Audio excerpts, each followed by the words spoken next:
things what's possible, and the narrower it gets, the higher quality balance is always higher fragile and easier to be disturbed.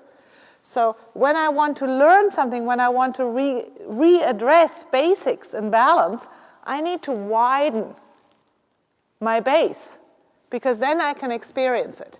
And by widening your hands, I widened your balance for your whole upper body. And then you felt more secure. Yeah? And out of that widening, narrowing, comes then that growing. Okay. So, and we can see now how that canter is just flowing along. Good. And really keep thinking, every stride is a new story. And losing it is just a good reason to write another good transition. Because, as I said, balance gets lost. A good canter stride can get lost, so you establish it again. Yes. And think, with every stride, your body moves up and up and up and up. And think that to get this feeling of up, you need a little bit more feeling of having a contact down in your stirrups too. That you expand yourself in both directions. That your lower leg stays a little bit more stable on the horse in the takeoff. That it doesn't start moving forward back. Stay with him below the knee. Okay, better. Could you feel that? I was trying to imagine those balls you had to sit on yesterday. Yes. It really made me step through my stirrup. In a different way. Yeah? Now I want to give you an anatomy picture. Go once into walk. Yeah, let him walk. Walk your feet out of the stirrups and let them hang. Now, like this, yeah. Now feel for yourself where your seat bones are. And if you look at the pelvis like a block, the hip joint is higher up than your seat bones. Yeah? So when that would be your thigh, it has a corner and it goes into the pelvis. Yeah? So your hips are up here and the seat bones are down there. So now if you have your hips really centered and you would pull down with the weight of your legs, what would happen to your seat bones? Deeper. So that's why the long leg, the reaching down with the leg, it should secure our pelvis down in the saddle. Okay, now put your feet back in the stirrups. What often happens when you push down in the stirrup, that instead of pushing deeper, we push off the stirrups and we take our seat bones out of the saddle. Yeah? Now, it's a little bit of a tricky way of describing it, but try to get a feeling that like you're centering your hip joints, like there's a ring around them, not squeezing all the seat muscles, but kind of narrowing the seat from the inside so that your hips have a good connection. And then you want to kind of pull down the pelvis so that the little bit more pressure on the stirrup is not pushing you forward or backward, that it centers you and makes you sit deeper. And that is a feeling in your body that it's a little bit more the pelvic floor, the lower abdominal muscles. These muscles are not to be pinpointed, this one, that one. It's a feeling of a positive tension inside and a more secure contact of your seat on the saddle. Can you get a little bit that feeling? So that you use the pressure on the stirrup to secure your seat and not to push it out.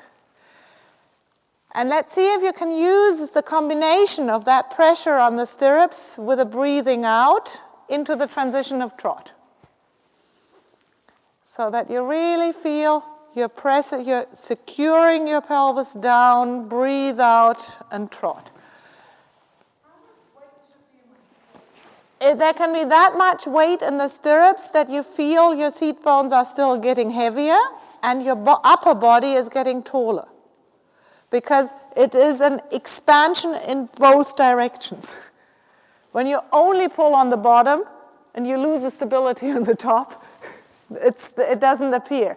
It means you can push so much stirrup in your body as you would push pressure with your head against the roof if you had one on top of you.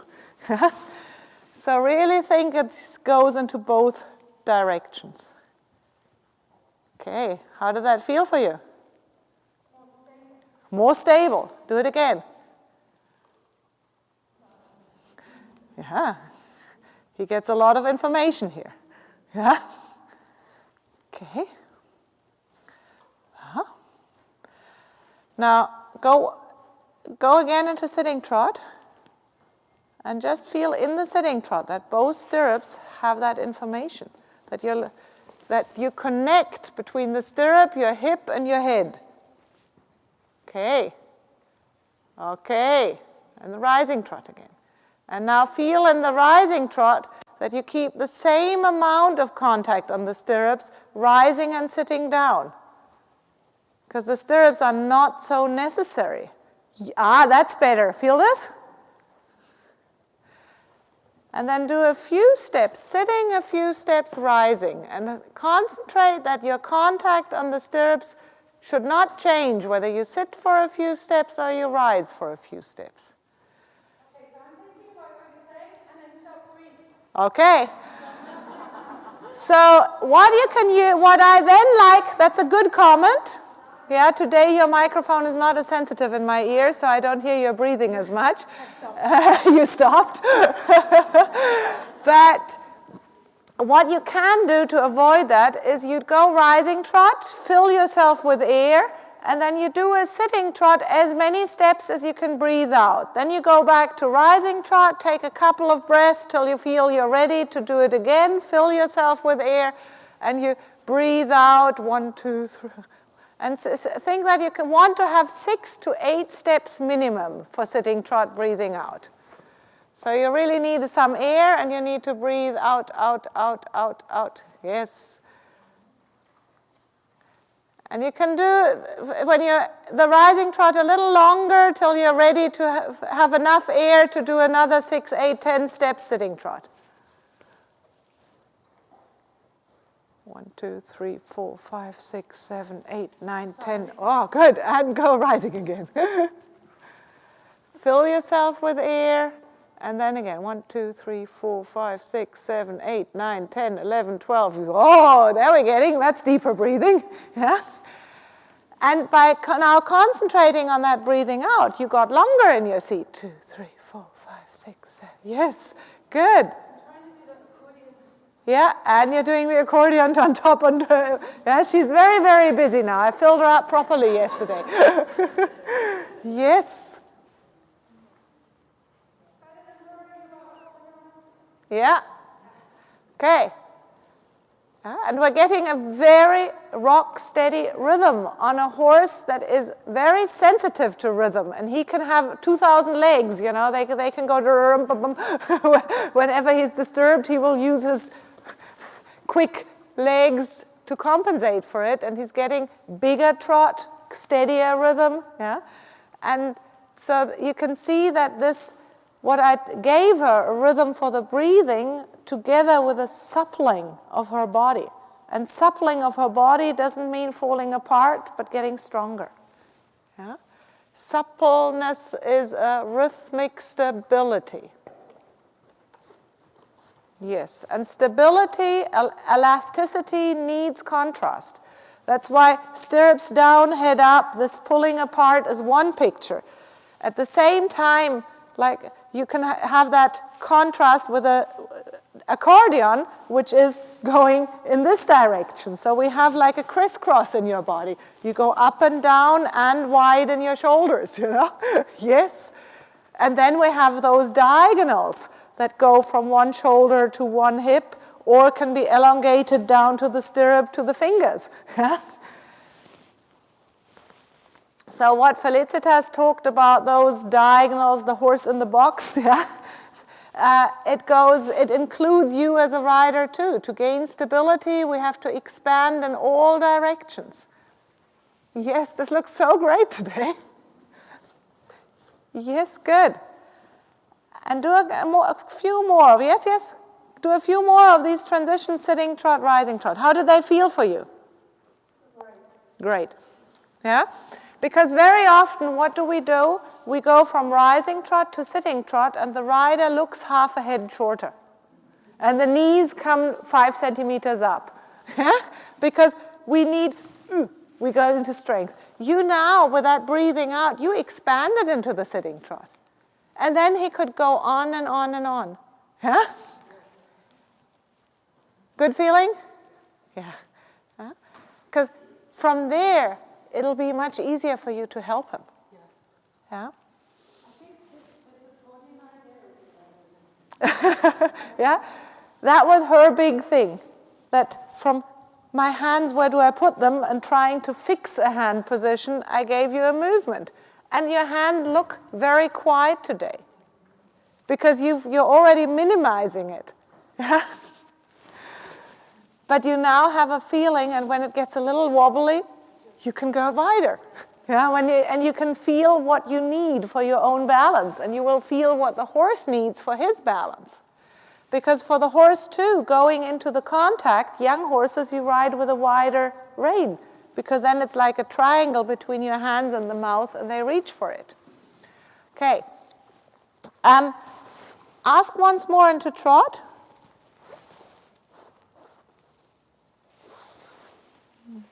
Think of that stirrups expanding, that your seat gets really connected, the breathing out, and think of the rhythm of the trot, that you prepare yourself, that you know how his trot feels, and that's what you're looking for.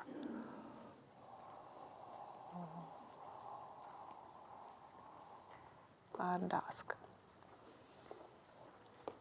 I'm going to do a little jig. Yeah. Yes. Good. There you go. Yes.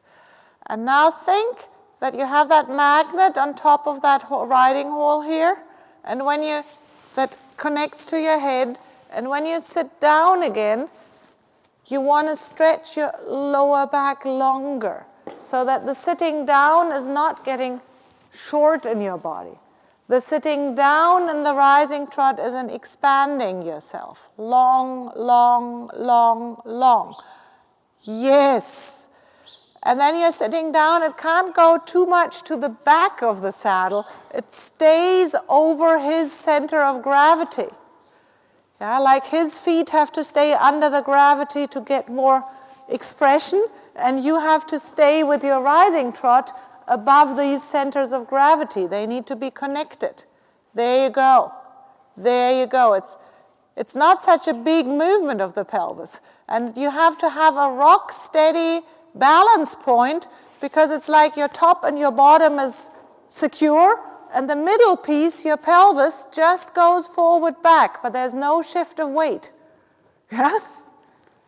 You have that expanded connection, and the middle piece, dim, dim, dim, makes the music.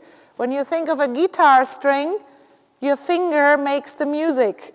So think your pelvis is the finger on the guitar string between your ankles and your head. And that makes the music. Duck, duck, duck, duck, duck. You're making music for him with your pelvis. There you go. Feel this? Wow.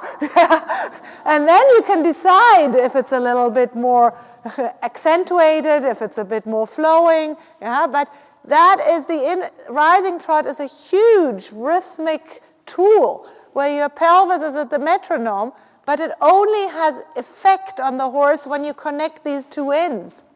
Yeah? Expanding, elasticity needs stretching.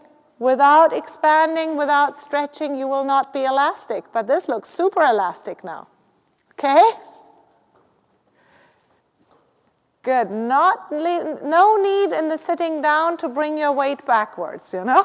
The horse is going forward, you have that connection, and it just tick, tick, tick swings there. Good, good, good, good. Yes. Okay. Good. Change the rein.